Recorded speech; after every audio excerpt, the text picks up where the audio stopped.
dating a pathological liar?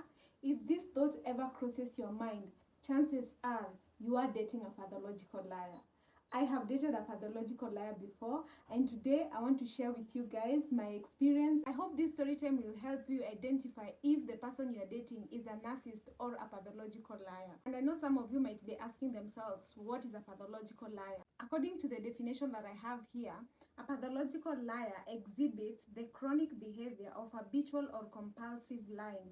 While it's common to tell an occasional white lie, pathological liars tell more than random lies. And before we get into the story, one thing that I've noticed, most pathological liars are narcissists. They have narcissistic behaviors. So sit back, grab a drink, and enjoy the story. My story with a pathological liar starts a few years ago when I was still in my early 20s and I had completed my university studies, and I had met this guy. He was a doctor. We had met in a medical facility. I had gone there for some services.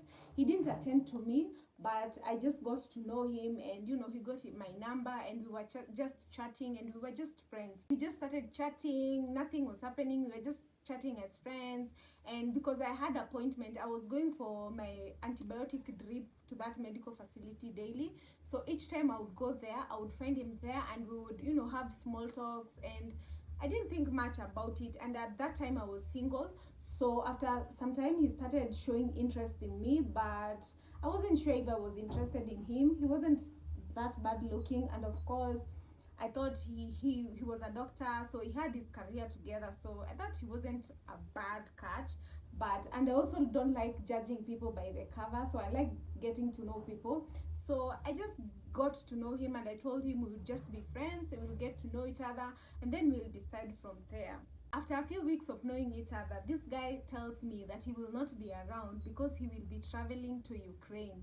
And I was really impressed. I thought to myself, wow, this is a young guy. He was in his late 20s and he's already going to Ukraine to look for funding. He already has a project. He has everything. He has a proposal. And for a few days, he was not calling. He was just using WhatsApp because, you are abroad. You can't call. He was just using WhatsApp. And I didn't think much about it. At this time, remember, we are still not dating. So I didn't think much about it. So he came back from Ukraine and he came bearing gifts. He brought chocolates for me and he had a pair of sandals. And, I really thought that was a nice gesture because I wasn't his girlfriend and he was already gifting me. And if you know me, my love language is gifting. So I was really happy and he got my attention. So at this point, after those gifts and, the way he constantly communicated, even when he was in Ukraine, he was sending me pictures of the streets.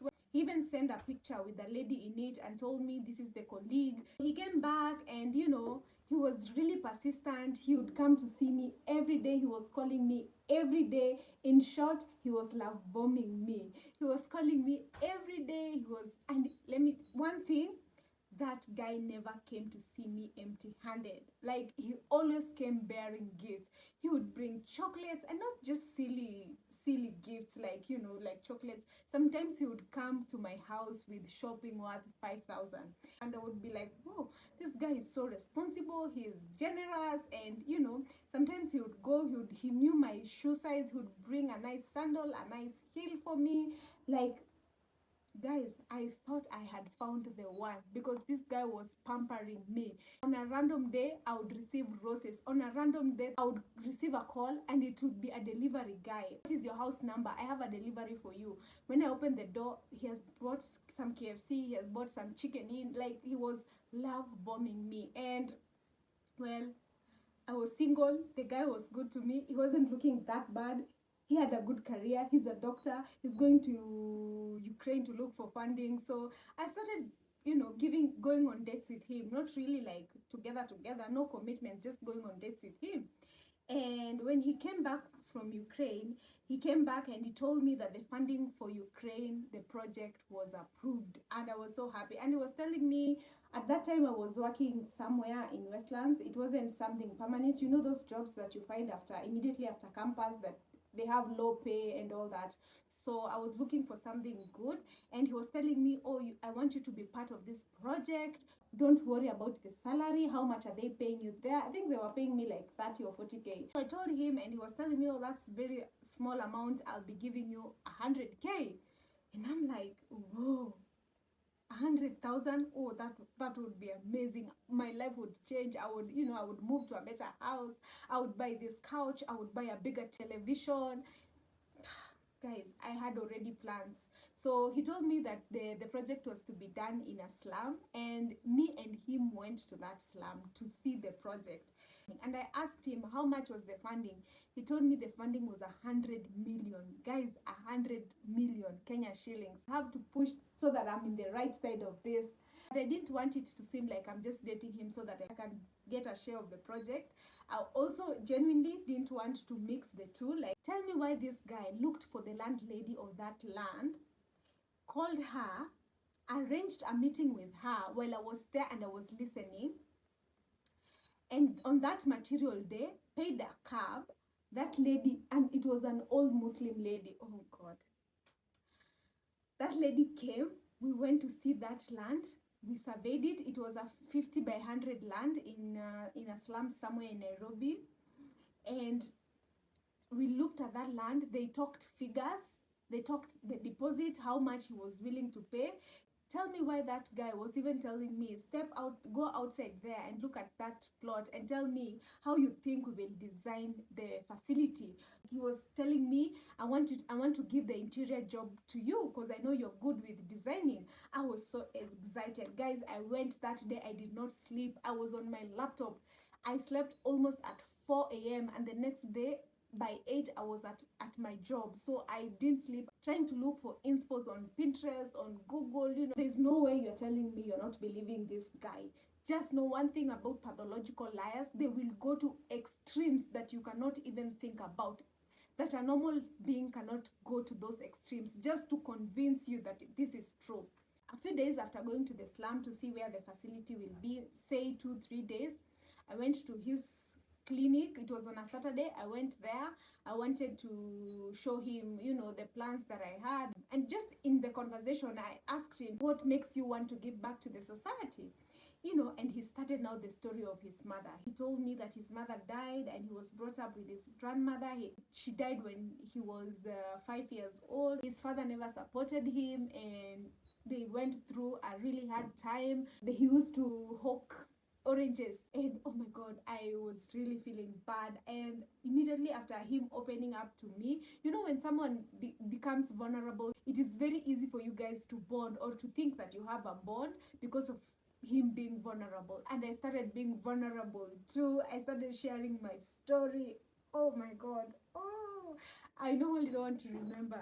I told him a lot of things, a lot of my personal things, because I thought we were getting vulnerable. And from that day, we became so close because we opened up about that. Imagine this guy in his 20s, he's taking care of his grandmother, he has his life together, he's working on a 100M project. Like, yo, this is a catch. This is a match made in heaven. He's treating me so nicely. He's so soft with me. He's so gentle with me. He's giving me gifts. Guys, I had to give in. There was no way I could resist that. I had to give in, and I was like, I have found the one. Little did I know, shit was about to go down.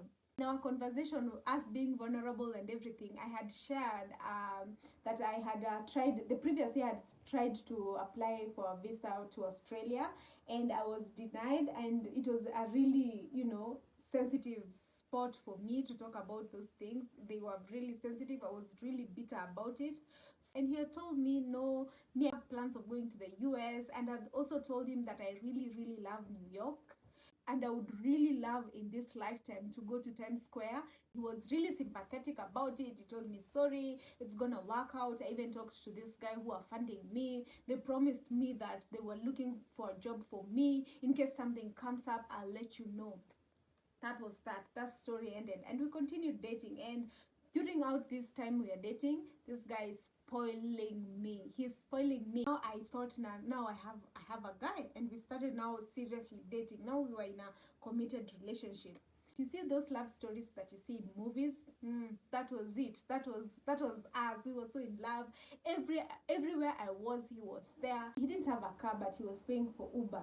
He was coming to pick me up at my job. He was bringing flowers at my job. A few weeks into us dating, he comes one night and he's really excited and he's like, "Oh, I have good news and we really have to go for a date for me to break this news. Get ready and be picking you up at 8. I got ready. We went out on a date and we had our meal. We talked, we enjoyed, and then now it came time for him to break the news. Guess what? The guy had a job offer in New York as a doctor.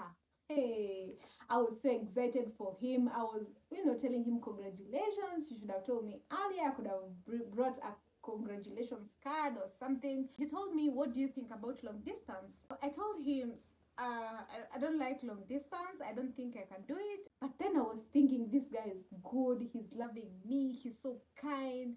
His phone doesn't have passwords and all. Like, he was just a perfect guy. And I'm thinking, oh, I think I can do long distance with him. So I told him, I don't think I can do it, but I'll think about it and then I will let you know tomorrow or by Monday. And I decided, I'm doing it. So on Monday I went and I told him I was okay with long distance. He was so happy, and he told me during the weekend he was working to ensure that if it was possible, I could join him. I was so excited. At that time, I really felt like I didn't want a life in Kenya. I wanted to move. So I was really excited. He was like, he was doing the right things. I told him it's okay. Even if it's not possible for me to go with you, I will just stay here, and then once you're settled and established, I can join you if it's possible. I hope that is the goal. And he told me, yeah, that is the goal. The goal is for you to join me within less than a year. I thought that is okay. Remember, there was this funding thing.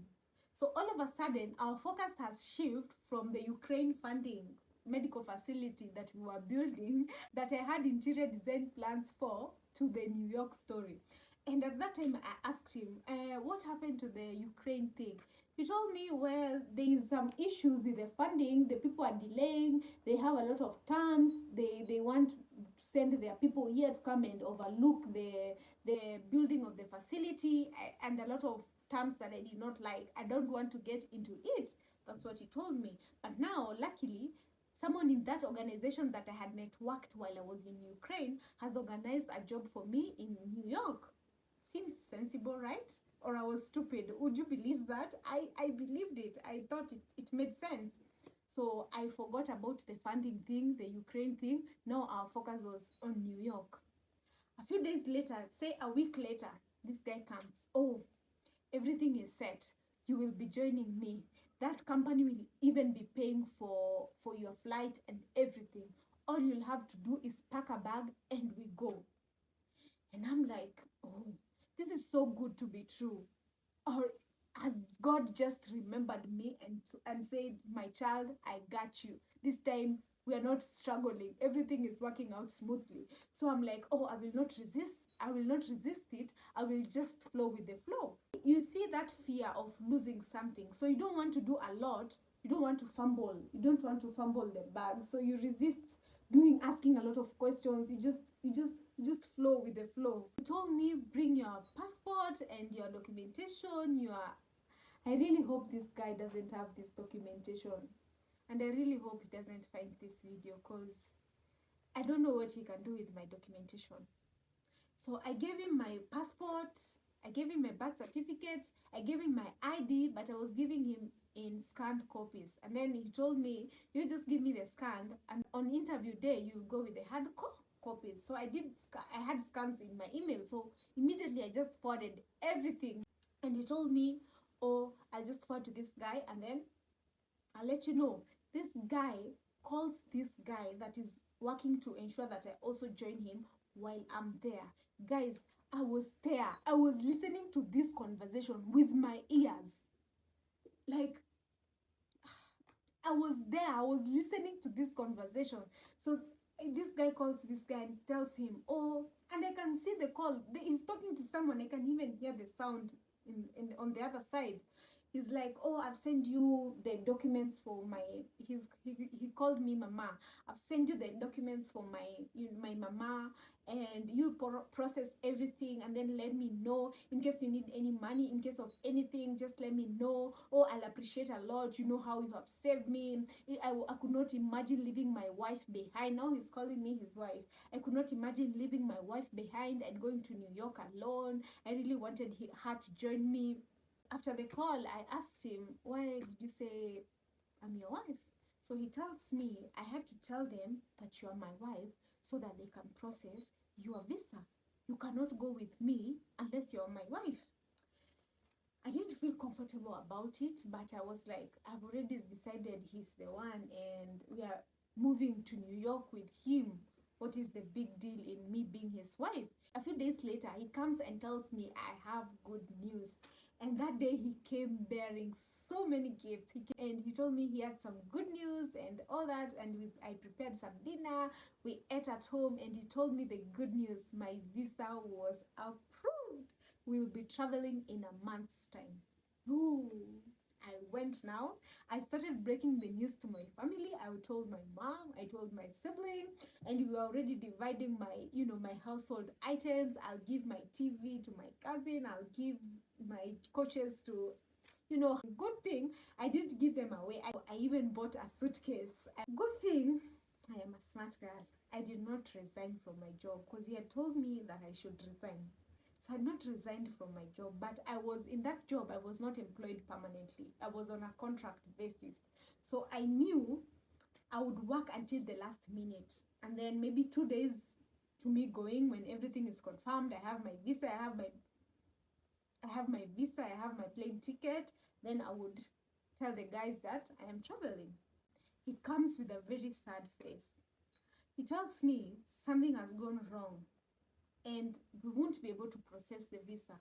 The only visa that will be able to be processed is his visa. So I'm like, it's okay, I will just continue staying here, and then you will travel as we planned, and then we will work towards me joining you. And he had even arranged who will drop him to the airport, that we will go with him, and then he will come back and drop me. On that material day, his phone was off in the morning, so I could not get a hold of him. So I'm wondering what's up, what's happening.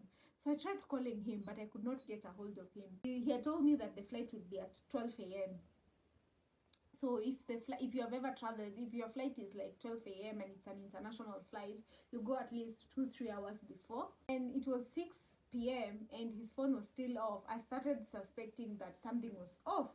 I could feel it in my intuition, something was not right, something is not adding up here. Eventually, he turned his phone on and he called me and he told me he has really bad news. It didn't go through, they have postponed to another month and all that. He was really sad. He came to my house, he was even crying, guys. He was crying. So I asked him, what is wrong?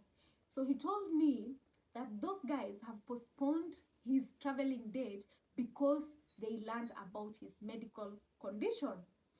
And I'm like, hold up. Which medical condition? You have a medical condition? Guys, this guy tells me that he has a hole in his heart. So I was really shocked and I'm asking him, why didn't you tell me that you have a medical condition?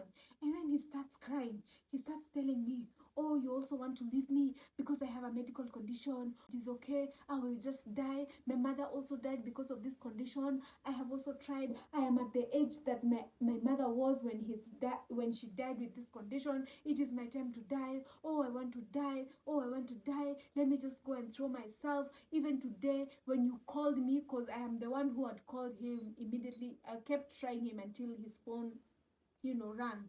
So he told me, immediately you called me, you saved me. I was at the rooftop, I was about to commit suicide. You have saved me, you are my savior. This guy did not allow me to ask questions, like questions about why didn't you tell me about this condition, what is the problem. He started to gaslight me and I was like, oh my god, I'm judging this guy and he's sick and he has only been good to me. What is wrong with me? I started to blame myself. I started to call myself, oh S, you're so stupid, what is wrong with you? Started consoling him immediately, and he was telling me now that he's stressed, he can feel his heart pumping more, he will need medication, he normally injects himself. We didn't sleep that night. I did not go to work the next day. I had to skip work because he spent the whole night him telling me about the story of the hole in his heart, how he feels pain, what medication he uses. In hindsight now, I think he was just taking saline, the water in the drip, and it was the one that he was using to inject himself, and he was lying to me that he's injecting something, because in no way he was injecting anything. And I remember sometimes he would come at home and he would at my place. Guys, I don't know why we were always at my place. I had gone to his place, and now coming to think of it, later on I learned that that was not his place, but he was paying the rent. He told me, as long as I'm coming here to have sleepovers, I'll be paying the rent. So I didn't see anything wrong with it. I was saving my money, so I was okay with it. This guy would come sometimes and he would tell me that he's feeling pain in his heart and that I have to pump him, and I would spend my night almost 1 hour.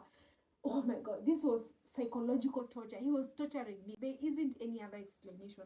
And I would pump him like this, like I'm trying to resuscitate him. I would pump him. And when I was about to stop, he would start doing, oh, don't stop. And I would continue, and I would pump him, guys, for almost 1 hour. People can lie out here. I don't know why, but my intuition was starting to become strong. I started doubting this guy. And when I was feeling this way, he started behaving strange. On the weekend, he would go away and he would not receive my calls. He would not come back. His phone was off sometimes, and then he would show up on Mondays bearing a lot of gifts, bearing a lot of things. And then he would tell me, oh, I'm a doctor. Sometimes we go on 24-hour shifts. Sometimes I'm very busy. Sometimes I'm very tired. I just switch off my phone and sleep. Oh, you have to understand about my career. I am a doctor. You have to know that it is a very stressful job. He was gaslighting me. And then I would go back at my own time and reflect and start telling myself, yes, you cannot be serious. You have a good guy and you're starting to stress him. You're starting to nag him. What is wrong with you? Why are you doubting him? He's a good guy. After he tells me these things, I would go back and feel like, I'm the one to blame, and I would be the one apologizing. But once he's gone, I would still feel something was wrong. Something was off. And one day I said, he will tell me the truth, or this is done. Something is wrong and I don't know what it is, but something is off. He cannot just be disappearing and coming back with no explanation. No, something is wrong. And I had also talked to my friends, and my friends had told me this guy is cheating. And this time I was done, like I was done. He came back and I was not smiling. He came bearing gifts. I didn't care about them. He just dropped them there. And immediately he got in. I told him, I don't care how tired you are, because he used to tell me, oh, I just got home, I'm so tired, why are you nagging me? I told him, the first thing I told him, I don't care how tired you are, you have to tell me what is going on. You cannot be going from Friday, you come back on Monday with no explanation. I will not tolerate that. If you cannot even have your phone on when you're doing your work, then I'm not able to be in this relationship. Guys, this guy tells me that he is an undercover CID. I can't even say some things here on camera. I think they'll come and arrest me, because he was mentioning top government officials, that he's the one spying on them. And I kind of believed him, because he was so secretive. Like, I didn't know much about him. Now, here is where his lies started crumbling. He told me he had a gun. So I think he thought that I would be afraid or something. So I told him, oh, I've never actually held a gun. I want to hold a gun. Let's go now. Because it was still early. It was like 7 p.m.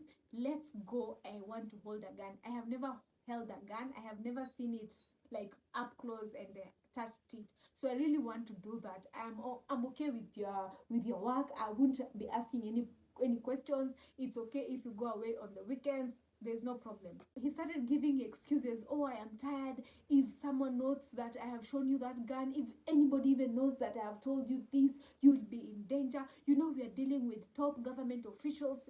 I will show you tomorrow, but it has to be secretive. I don't know if they have tapped in your phone.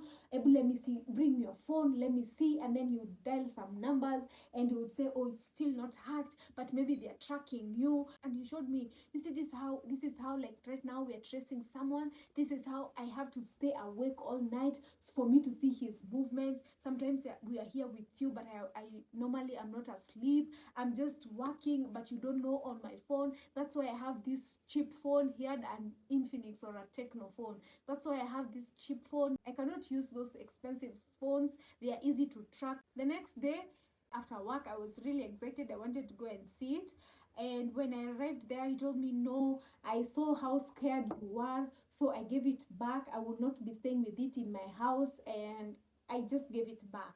Immediately he told me that, I felt my heart drop to my stomach, and I knew something was off. I knew he was lying. Immediately I knew he was lying. And I went back home. I told him it's okay. And I went to my house. And I started now reflecting, analyzing his stories and everything.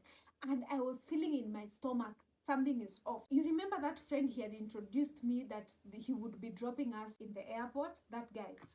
I started thinking to myself, I have to get a hold of this guy and make a friendship with him and start, interrogating him. We lived in the same area with that guy. I would meet with him occasionally. We didn't say much, we just say hi. One day I met with this guy and I started now interrogating him, and I knew I had to be smart about it, so that because he is his friend, he can lie. I knew the first thing that he would not lie about is his mother. So I told him, I was about to say his name. This person is asking me to go and see his mother. So what do you think about that? And he was really excited. He told me, oh, I have already told you, we come from the same village in upcountry, so his mother is a very good woman. And I asked him, I'm not saying his stepmother, his biological mother. And he was like, yeah, his biological mother. His father and his mother are still married, so it will be a good example for you to go and see their marriage and meet the mother. The mother is very good. And I'm asking this guy, his biological mother? He says yes. And I knew this was the time for me to break the news that this guy had already said that his mother is no longer here with us. So I told this guy, and this guy was so shocked. He was so shocked. He told me that's what he's telling people in Nairobi, that his mother is not alive. This guy is sick. And now he started talking. And I've had a few people in the hospital telling me that this guy lies a lot, that he lies and for no reason. But I didn't believe them. Immediately that guy was like, let's go to that coffee place. There was a coffee shop nearby. Let's go there, have a drink, and talk about this. We went there. We talked about it. I told him about the Ukraine thing. I told him about the US thing and everything. You know, this guy was never in Ukraine. It was a friend of theirs, an older woman a friend of theirs who is also a doctor, who was in Ukraine, and he was sending me those pictures. And this guy had told me that he's doing his master's. This guy was a clinical officer from KMTC. The only thing that he had told me that was true were his names. His names were true. His mother was alive, and she was still married to the dad. And there was nothing like a grandmother. He had no heart problem. He was okay. That house that he had shown me, it was not his house. It was their friend's house who was hosting him. He was not an undercover anything. He didn't have a gun. After a week, I was ready. I had processed my thoughts. I was ready to confront him. I confronted this guy. This guy was still lying, because I didn't tell him. We had agreed with a friend that I'll not tell him that it was him who had told me the truth. So I went and confronted the guy, and I told him, I know that your mother is alive. Why did you lie? He started telling me they mistreated me as a young boy, so to me they are dead. He started lying some more. And I asked him, what about the Ukraine thing? The lady in the pictures was the one in Ukraine. Those were not your pictures. He started telling me, I don't like pictures. That's why I'm not in the pictures, but I was in Ukraine. The truth is, she was my girlfriend. That is why I lied. And I told him, you are lying. I know this lady. I have already been in touch with her, and I know you are lying. Now started deflecting. He's not focusing on answering the question. He's starting to gaslight me. Oh, you're trying to find reasons to break up with me. I have been so nice with you. I have done shopping worth 100,000 for you. He was counting the number of shoppings he was bringing to me. He was now starting to gaslight me. And I told him, what about the US thing? You're not even an undercover cop. Oh, he still denied. And he started seeming like he would get physical with me. He was so angry. And I started to get really scared. But I had told my friend that I was going to confront him. So I just called my friend without him knowing. I had told my friend if she sees my call, she should come to my house immediately. And when immediately she saw my call, she came running. She doesn't live far away. She lives a few blocks away from me. So she came running and she knocked on the door. And for me, I had started to pretend like I'm agreeing with him, because I had been told that if I continue disagreeing with him and arguing with him, he can do something, bad to me. So I had to agree with him, and I was starting to console him. He was insisting that he has a heart problem and he was refusing for me to open the door. I started screaming, so he had to open the door. My friend was also screaming when she was outside, so my neighbors had come, so he had to leave. So he ran away and left. And I know there is this thing called trauma bonding. I think I had trauma bond with him, because tell me why, even after all these lies, I wanted him to come back and tell me the truth. If he had told me the truth, guys, I would have given him a chance. I don't know why when we are young, we feel like we will never find someone better and we cling on someone who has shown us some little affection. I was so clingy to this guy, and I could not believe that I had lost such a good guy. I don't know why in my mind I was still feeling like this was a good guy and it was all my fault. Why did I learn all about this? That guy had done a number on me. I was feeling like I was going crazy. He started reaching out to me. He started texting me, and I told him, if you want us to talk, just tell me the truth. So he started coming clean. He called me. He explained. He told me the truth. And when he told me the truth, I felt so much weight being lifted off my shoulder, because I was feeling like I was going crazy, because I was like, this guy called, like the US story, this guy called someone. While I was listening, they even discussed about my documents. So I don't know how he had convinced these guys to help him lie. The moment he told me the truth, immediately I blocked him. A few months later, because we had been dated like for 5 months, a few months later, he would still call me. He was still trying to reach out to me with different numbers. He was calling me, and immediately I would call and I would say hello, and he would say his name, block. I blocked him until he just gave up. I also moved houses. I think I frustrated him enough and he left me alone. So guys, be very careful with the people that you're dating. Not believe something that you cannot see. If it is that US thing, if someone is telling you you will go to the US, if you have not gone to the embassy for the interview, if you have not received the visa, please do not believe it. If he starts selling those undercover stories, I don't know, he's a spy, he's lying. And this is how narcissists behave. They behave by lying to you and love bombing you. Like, they love bomb you such that you feel like, this, if I lose this guy, I'll never find a guy that treats me like this. He's doing all the right things. He's saying all the right things. So ladies, be very careful. And if you have the intuition that that guy that you're dating is lying, trust me, he is lying. He's lying. I thank God that there was nothing serious about our relationship, because I cannot imagine someone having a baby with such type of a person, because that person is mentally ill. Nobody can tell me otherwise, because why would you lie for no reason? You telling me that your mother is not alive, how does that benefit us in our relationship? I could understand him telling me that we are going to New York. He's trying to lie to me so that I see that he's in a certain class. And these people lie. They go to these extremes just to have attention. They really yearn for attention. So don't give them that attention. Stay away from them. And if you notice someone is a pathological liar, just know that you cannot change them. Please block them, cut them off, detach from them. I hope you enjoyed this story time, and I hope you have learned something. Don't forget to subscribe, like, comment, and share. Bye.